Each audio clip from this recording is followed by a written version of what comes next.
Hello students, class 11 এডুকেশনের নতুন একটি চ্যাপ্টার নিয়ে আজকে আমি হাজির হয়ে গেছি। আজকে আমরা এডুকেশনের ফার্স্ট চ্যাপ্টার নিয়ে আলোচনা করব।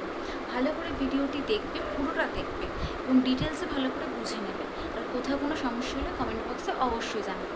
তাহলে চলো শুরু করা যাক। আচ্ছা, প্রথম চ্যাপ্টারের নাম কি? প্রথম চ্যাপ্টার হচ্ছে শিক্ষার অর্থ, ধারণা এবং লক্ষ্য সম্বন্ধে। ঠিক আছে, শিক্ষার অর্থ কী, শিক্ষা আমরা কেন গ্রহণ করব, শিক্ষার লক্ষ্য কী, সেই বিষয়ে আমাদের ভালো করে জেনে নিতে হবে। প্রথমে হচ্ছে শিক্ষা শব্দটা কোথা থেকে এসছে। ঠিক আছে, শিক্ষা শব্দটা ঠিক কোথা থেকে এলো সেই জিনিসটা আমাদের আগে বুঝে নিতে হবে। শিক্ষার উৎস কী, তারপর তো আমরা লক্ষ্যের দিকে যাব। তাহলে চলো জেনে নিই।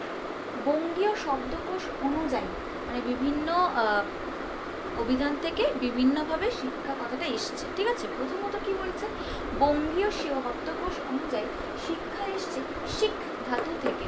শিক্ষা কোথা থেকে এসছে? শিখ তালবেশ্বর শিখ হিময়ক্ষয় হসন্ত। ঠিক আছে, শিখ ধাতু থেকে।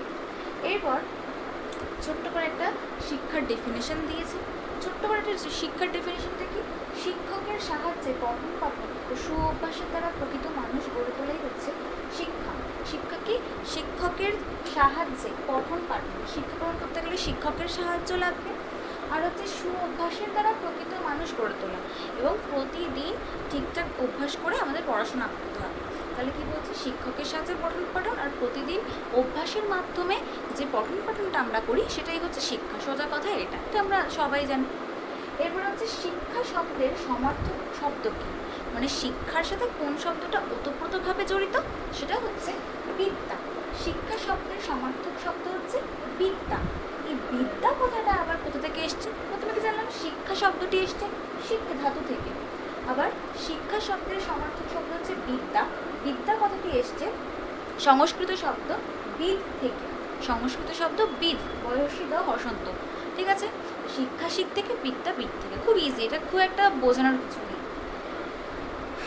এরপরে শিক্ষাকে ইংলিশে কি বলে? এডুকেশন। আর আমরা কি পড়ছি? এডুকেশন, শিক্ষা বিজ্ঞান। ঠিক আছে, এবার আমরা জেনে নেব এডুকেশন শব্দটা কোথা থেকে এসেছে। ঠিক আছে, প্রথমে শিক্ষা কোথা থেকে এসেছে নাম্বার 1 জেনে নিলাম। তারপরে আমরা জেনে নিলাম বিদ্যা কথাটা কোথা থেকে এসেছে, আর শিক্ষার একটা ছোট্ট ডেফিনেশন জেনে নিলাম। এবার আমরা জানবো এডুকেশন শব্দটা কোথা থেকে এসেছে, জেনে নিই। এডুকেশন হচ্ছে লাতিন শব্দ। এডুকেশন একটা লাতিন শব্দ, ল্যাটিন ভাষা থেকে এসেছে। এডুকেটিও, এডুকেটিও বা এডুকেশিও, ঠিক আছে, থেকে এসেছে। এবার তাহলে কোন শব্দ থেকে এসেছে? এডুকেশিও। এডুকেশন কথা লাতিন শব্দ এডুকেশিও থেকে এসেছে। আবার এডুকেশিও কথাটাকে দেখো দুটো ভাগে ভাগ করা যায়। এডুকেশিও কথাটাকে দুটো ভাগে ভাগ করা যায়। একটা ই থেকে ই এলো, আর একটা ডুকো। ঠিক আছে, ডুকো। এডুকেশনকে দুটো ভাগে ভাগ করা যায়, একটা ই আর একটা হচ্ছে ডুকো। ই মানে হচ্ছে কি? থেকে বা ফ্রম, থেকে বা ফ্রম। আর ডুকো কথার মানে হচ্ছে কোনো কিছু প্রকাশ করা। ঠিক আছে, মানে কোনো কিছুকে যখন আমরা কোথাও থেকে প্রকাশ করছি সেটাকেই বলা হয় এডুকেশন। কোনো কিছুকে কোথাও থেকে যখন প্রকাশ করছি সেটাকেই বলা হয় এডুকেশন। ঠিক আছে, তাহলে কোন কোন শব্দ শব্দ বা ধাতু থেকে এসছে জেনে নিলাম। তাহলে আরেকবার সামারি করে দিই।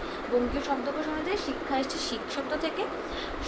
শিক্ষকের সাহায্য নিয়ে পঠন পাঠন সুঅভ্যাস গড়ে তোলা হচ্ছে শিক্ষা। শিক্ষা শব্দের সমর্থক অর্থ বিদ্যা। বিদ্যা আবার সংস্কৃত শব্দ বিদ থেকে এসেছে। এডুকেশন লাতিন শব্দ এডুকেশিও থেকে এসছে। এডুকেশন এডুকেশিওকে আবার দুটো পার্টে ভাগ করা হচ্ছে, ই একটা ডুকো। ই হচ্ছে থেকে বা ফ্রম, ডুকো হচ্ছে কোনো কিছু প্রকাশ করা। ঠিক আছে, ক্লিয়ার হয়ে গেল। তাহলে এরপরে চলো আরেকটা।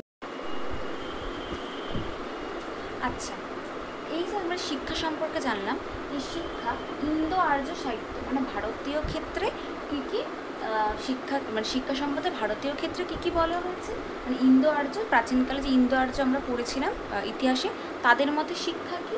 আর এটা হচ্ছে পাশ্চাত্য দেশে। পাশ্চাত্য মানে হচ্ছে বাইরের দেশে, আর প্রাচ্য মানে হচ্ছে আমাদের ভারতেরই কোনো পুরনো দিনের মতামত অনুযায়ী শিক্ষা। ঠিক আছে, তাহলে এই তিনটে মতামত অনুযায়ী শিক্ষাকে কীভাবে ডিফাইন করা হয়েছে সেটা জেনে নেব। একটা হচ্ছে ইন্দো আর্য সাহিত্য। ইন্দো আর্য সাহিত্য, এই ইন্দো আর্য সাহিত্যটা সব থেকে এই দুটোর থেকেও বেশি এটা ইম্পর্টেন্ট। ইন্দো আর্য সাহিত্য অনুসারে শিক্ষাকে মানে কীভাবে রিপ্রেজেন্ট করা হয়েছে, কটি ভাগে ভাগ করে আমরা শিক্ষা নিতে পারি, মানে শিক্ষা আমরা কীভাবে নিতে পারি তার 4টে টাইপস দিয়েছে, ঠিক আছে, 4টে ডেফিনেশন দিয়েছে, ঠিক আছে। যেমন দেখো, ইন্দো আর্য সাহিত্য অনুযায়ী শিক্ষা আমরা গ্রহণ করতে পারি শিখ, অধ্যয়ন, বিনয়, প্রবোধ। শিক্ষা আমরা কীভাবে গ্রহণ করতে পারি? শিখ, অধ্যয়ন, বিনয়, প্রবোধ, ঠিক আছে। প্রত্যেকটার আবার আলাদা আলাদা করে মানে বুঝিয়ে দিয়েছে, ঠিক আছে।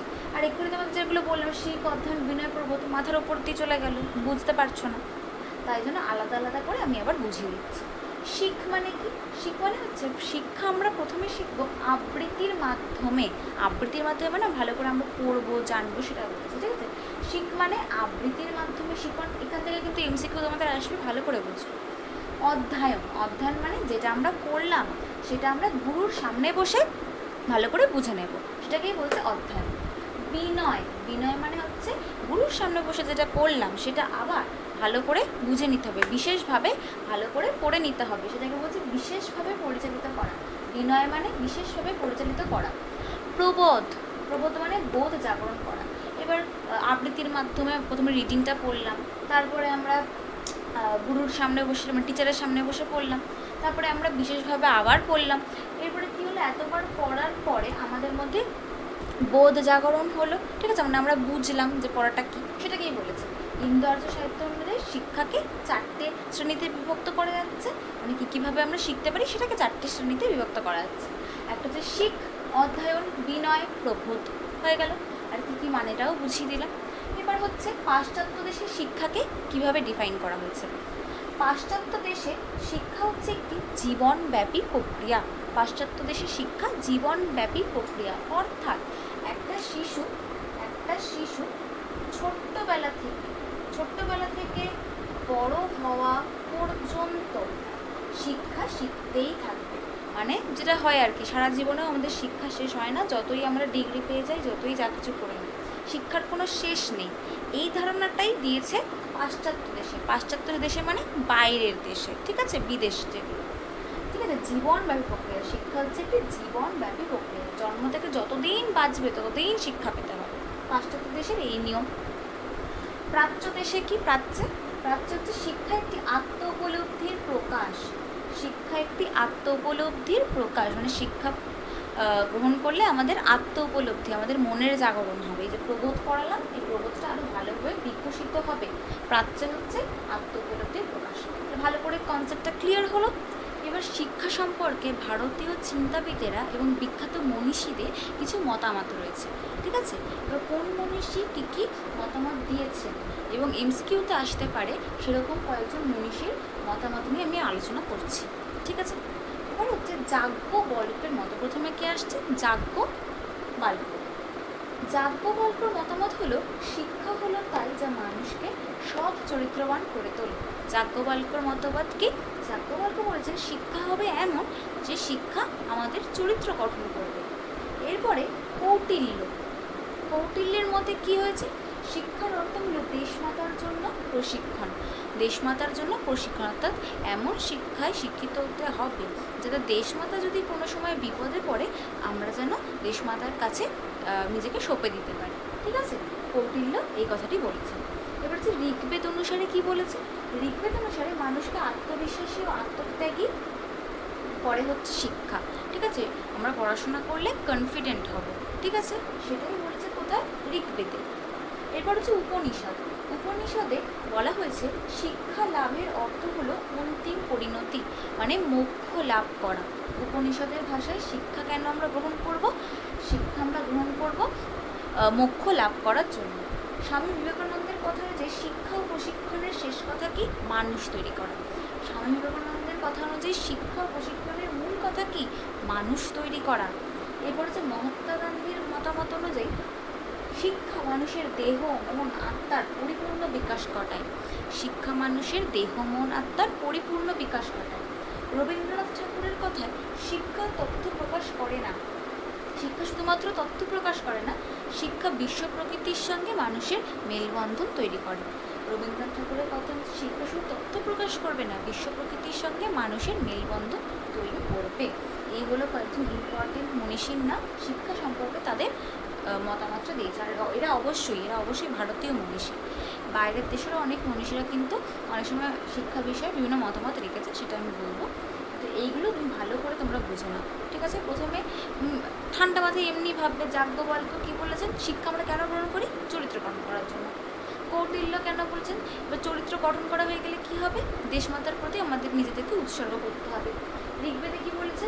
শিক্ষা গ্রহণ করলে কী হবে? আমরা অনেক সময় কনফিডেন্ট ফিল করবো, যেন আত্মবিশ্বাসী আত্মত্যাগী হতে হবে। উপনিষদে কী বলেছে?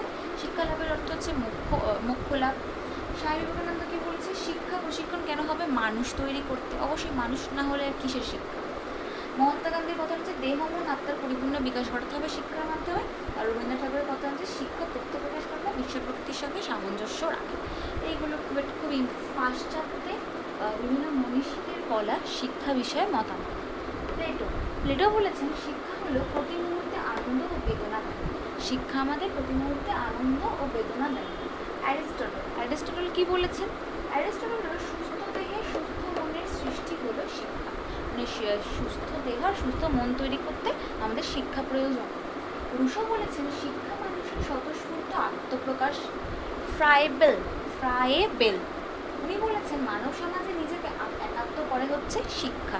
মানব সমাজে নিজেকে একাত্ম করে শিক্ষা। থমসন কি বলেছেন?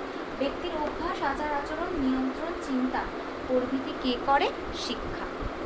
জন অ্যাডামস কি বলেছেন? জন অ্যাডামস বলেছে শিক্ষা একটি সচেতন ঐচ্ছিক প্রক্রিয়া যা ব্যক্তির বিকাশ ঘটায়। জন অ্যাডামস বলেছেন শিক্ষা একটি ব্যক্তির সচেতন প্রক্রিয়া যা কিনা ব্যক্তির বিকাশ ঘটায়। ঠিক আছে, তাহলে এই আজকে আলোচনা এটুকুই থাকবে। ভালো করে তুমি দেখে নেবে ভিডিওটা। সবগুলো কিন্তু আমি দিই, যেগুলো আসার মতো মনীষীদের, যে সমস্ত মনীষীদের বক্তব্য আসার মতো ততগুলোই দিয়েছি। এগুলো একটু ভালো করে পড়ে নেবে, মুখস্থ করে নেবে। এমসিকিউ আকারে খুব তাড়াতাড়ি আসবে। আর ভিডিওটা ভালো লাগলে প্লিজ চ্যানেলটি সাবস্ক্রাইব করে দিও আর লাইক কমেন্টও করে দিও। Thank you.